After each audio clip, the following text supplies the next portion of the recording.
So for this video, this is a very simple strategy that can be used a lot in games like Pubg or Call of Duty or something, depending on what type of game type you're playing. So let's say that you're here alone, for example, and you have a squad here and a squad here, right? So this squad, they have their position, they're exposed, at least someone is, in every direction, right? So this person's exposed from these vectors, this person's exposed from all these, right? And let's say that this group doesn't know about this group and this group doesn't know about this group. So what you can do is you could prioritize, if you, for example, want to manipulate these guys, you force an engagement. So what you first do is you interpret, like, for example, let's say they like to move around a lot, they like to shake, they're very fast with how they aim. Like, depending on how they, depending on their behavior, you can interpret, like, their mindset, how they think, right? So, depending on how smart they are, maybe if you shoot this guy first, right?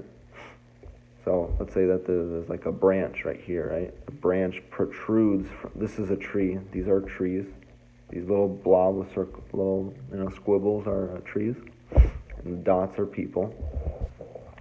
So for example, if there's a guy right here, and you shoot a line of sight with like a VSS or something that's suppressed where they can't hear the gun, they only hear where the bullet lands. You put a trajectory towards this guy. Now they're gonna think, who's gonna prioritize this guy or this guy or this guy if the guy is standing over here? Generally speaking, if someone's standing, for example, you're here, there's an obstruction right here, like a tree, and there's a guy behind it. You're not gonna shoot this guy. You're gonna shoot the guy that's, for example, like right here, here, here. You're not gonna shoot the guy that's right here. You're not going to shoot the guy that's right here. You're going to shoot the guy that's an easy target, generally speaking. So the way that people think is pretty simple for the most part, and they assume these things.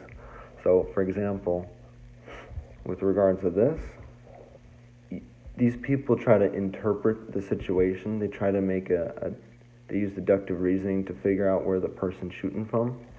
So you could use something like this angle where you shoot this guy, and let's say you knock him, right? Well, you could also shoot a branch, and if you shoot a certain portion of the branch, they're going to think you hit the tree.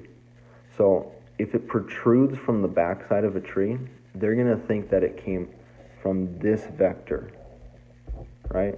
Because you can't see this side of the tree. It's on the back side of the tree. But because there's a branch, for example, and you hit the branch, they're not going to really collect that detailed information. All they know is that they hit that side of the tree. So they're going to think, okay, this vector is like impossible. If someone's going to shoot this guy, it's going to be from these directions. If someone is going to stand here, they're going to shoot this guy. So they immediately start backing up and going around these angles. They start wiggling, right? They start wiggling around this tree, thinking, okay, well, where's this guy? They're looking around and stuff, right? They're looking that way, or they're trying to figure out what's going on, right? They look behind him just in case, but you're hiding. You just wait.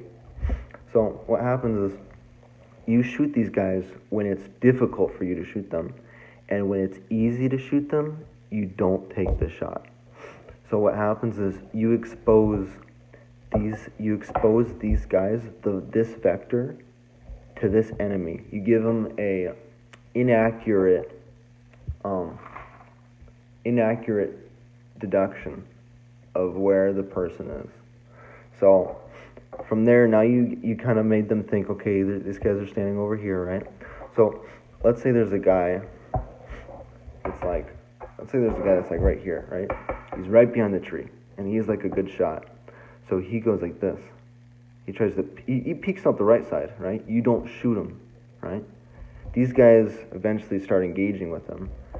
This guy peeks the left side, and you're barely able to see his head. You headshot him. Now you knock him. The moment he peeks, maybe even if you wait till these guys shoot so that you really let them know for sure that this is the vector that they're shooting from. You wait until the guy peeks for a second, and boom, you headshot him, you knock him. Meanwhile, there's a guy that's directly on the perpendicular to the tree, and it's a perfect shot for you. But you do not take that shot. That makes them feel comfortable. And because they feel comfortable, they think that no one is there. So you use that to manipulate this group to fight this group. And you do the same thing. So let's say you were to expand that to like a four-way. Right? So you have a four-way battle, but it's a little bit more dynamic. So this group knows about you. You're right here. This group knows about you. This group knows about you. This group doesn't know about you. So all that's happening is you're fighting with this person back and forth, and these people are fighting. But these guys are completely unaware of you, and they're unaware of this guy. So in this situation, let's say it's something like a place where you're kind of crunched in. Maybe they're going to try to pull a flank on you, but they're kind of far out, so they can't reach you. One thing you can do, you force an engagement between these people and these people towards these guys. So while you're getting pinned down from two angles, you try to hide over here. You force an engagement with these guys.